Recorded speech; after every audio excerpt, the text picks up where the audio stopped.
Hello everyone. I attended 5 day session of NLP with Coach Ashish. He's a great exponent of NLP.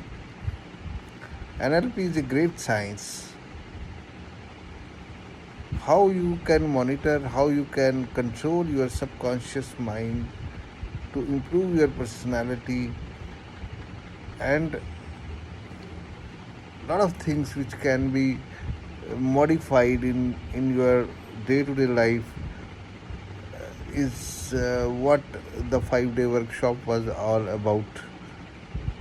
Changing your mindset through memory retention, through cause and effect relationship, controlling your subconscious mind, learning the new paradigm, and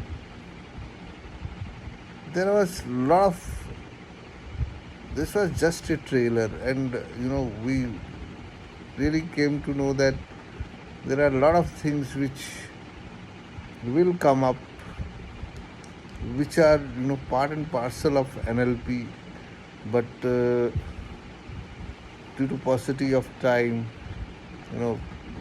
we couldn't cover it up